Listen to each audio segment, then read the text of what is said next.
Assalamualaikum warahmatullahi wabarakatuh. Alhamdulillah, kita bisa berjumpa lagi di channel ini, Mukallaf Official. Sholawat serta salam kita panjatkan kepada Nabi kita Nabi Muhammad Sallallahu Alaihi Wasallam. Doa saya kepada Anda semuanya, semoga Anda semuanya selalu diberikan kesehatan, dilapangkan rezekinya, diampuni dosa-dosanya, dan dimudahkan segala urusannya. Amin ya rabbal alamin. Sahabat beriman yang dirahmati Allah, Allah memiliki sifat yang maha adil. Keadilan Allah bersifat mutlak dan sempurna, tidak dipengaruhi oleh apapun dan oleh siapapun. Segala yang Allah ciptakan mempunyai kelebihan dan kekurangan. Itu semuanya sudah diperhitungkan oleh Allah.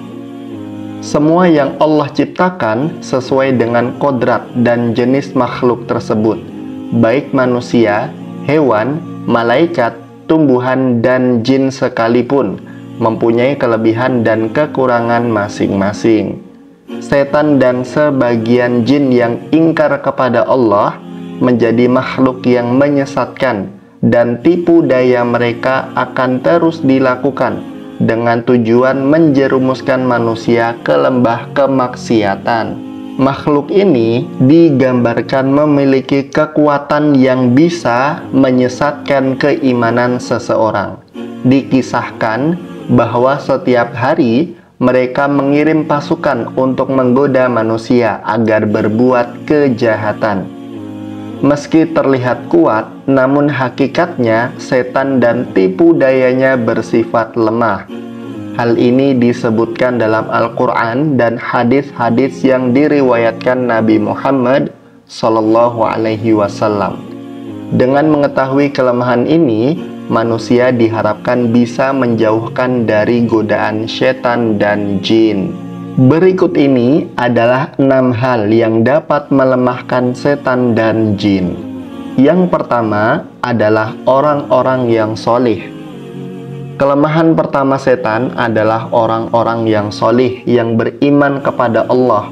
Hal ini dijelaskan dalam Al-Quran. Dan ketika setan berdialog dengan Allah Subhanahu wa Ta'ala, yang artinya, iblis berkata, "Ya Tuhanku, oleh sebab itu engkau telah memutuskan bahwa aku secara pasti akan menjadikan mereka memandang baik perbuatan maksiat di muka bumi, dan pasti aku akan menyesatkan mereka semuanya, kecuali hamba-hamba engkau yang mukhlis di antara mereka." Quran Surat Al-Hijr ayat 39 dan 40. Ahli tafsir mengatakan bahwa ayat tersebut menerangkan setan itu dapat menguasai manusia, ya, karena dosa-dosa yang dilakukan. Namun, ketika manusia melakukan hal-hal yang baik dan beramal solih, maka mereka akan takut dan dengan sendirinya meninggalkan manusia. Keteguhan iman Umar bin Khattab, setan dan jin juga sangat takut dengan salah satu khulafaur rasyidin, yaitu Umar bin Khattab radhiyallahu anhu. Di dalam sebuah riwayat dijelaskan bahwa jika setan dan jin berjalan dan harus berpapasan dengan Umar, maka mereka memilih untuk mencari jalan lain. Mereka tidak berani jika harus berhadapan dengan Umar bin Khattab. Hal ini disebabkan karena Umar betul-betul memegang ajaran agamanya dengan benar, serta menancapkan keimanannya dengan tangguh. Hal ini membuat setan ketakutan dan membuat mereka lari. Dalam sebuah hadis, Rasulullah Shallallahu Alaihi Wasallam bersabda kepada Umar, "Sesungguhnya setan sangat takut olehmu, wahai Umar." Hadis riwayat Tirmidzi. Ternyata setan tidak hanya takut kepada Umar saja. Golongan ini juga takut dengan orang-orang yang beriman dan betul-betul menjaga keimanannya. Dalam Al-Bidayah wan Nihayah karya Ibnu Katsir telah mengutip sebuah hadis ini. Sesungguhnya orang mukmin akan dapat mengendalikan, mengalahkan setan, sebagaimana salah seorang dari kalian yang dapat mengendalikan untanya ketika bepergian. Hadis riwayat Ahmad. Bahkan, jin kafir yang menyertai manusia bisa masuk Islam jika manusia yang diikuti memperteguh keimanannya. Hal ini sebagaimana disebutkan dalam sebuah hadis riwayat Imam Muslim. Rasulullah Shallallahu Alaihi Wasallam bersabda, "Tidak ada seorang pun kecuali ia disertai oleh seorang korin penyerta dari jin dan seorang korin penyerta dari malaikat." Para sahabat bertanya, "Apakah termasuk Anda, wahai Rasulullah?" Kemudian Rasulullah menjawab, "Ya, termasuk saya.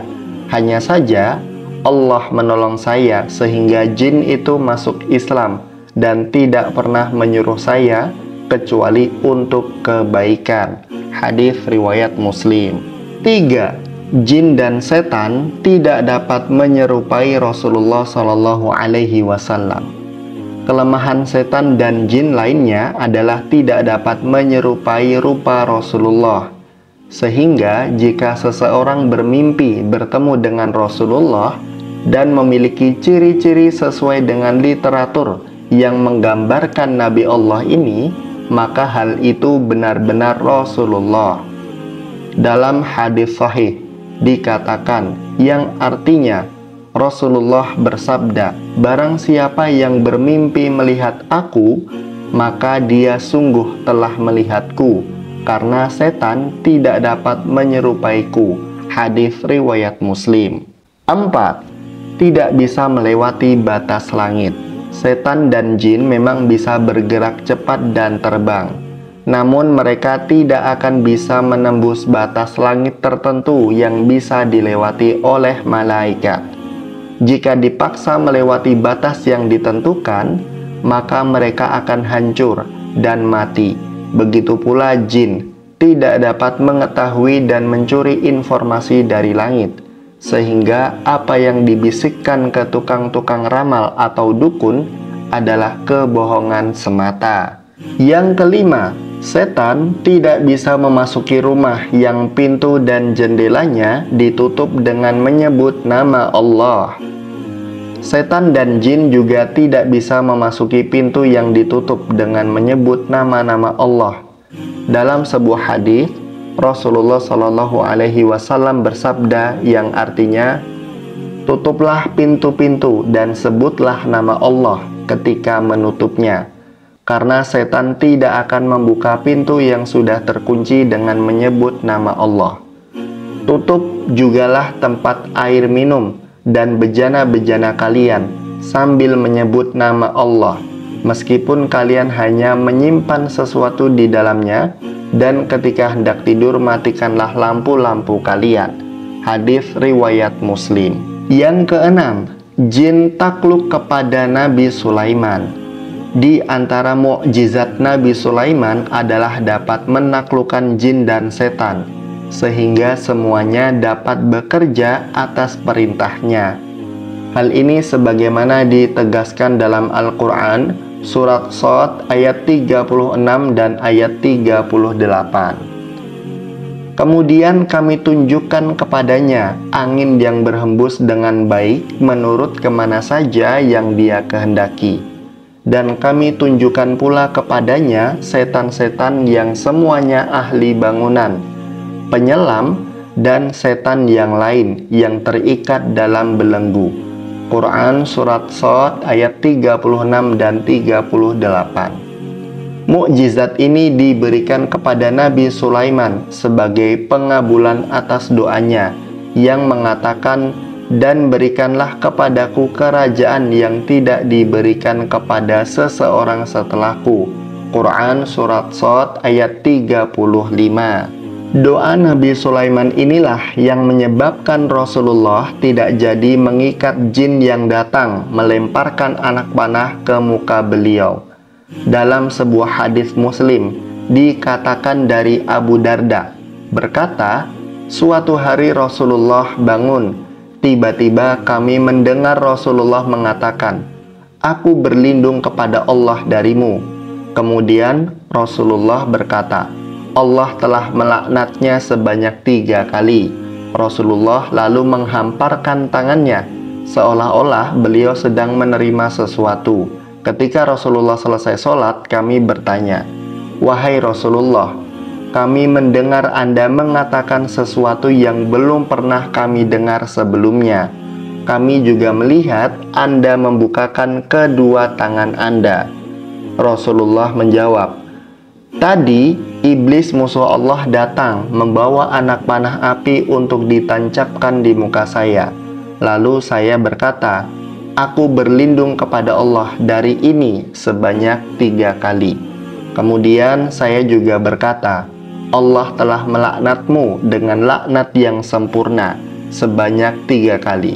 Kemudian saya bermaksud untuk mengambilnya. Seandainya saya tidak mengingat doa saudara kami, Nabi Sulaiman, tentunya saya akan mengikatnya sehingga menjadi mainan anak-anak penduduk Madinah." Sahabat beriman yang dirahmati Allah, demikianlah hal yang membuat setan dan jin lemah. Semoga Allah Subhanahu wa Ta'ala melindungi kita semua dari godaan setan-setan yang terkutuk. Amin ya Rabbal Alamin. Terima kasih sudah menonton video ini. Pastikan like, komen, dan subscribe supaya channel ini terus berkembang dan Anda mendapatkan amal jariah dari konten-konten yang kami sampaikan. Sekian dari saya. Wassalamualaikum warahmatullahi wabarakatuh.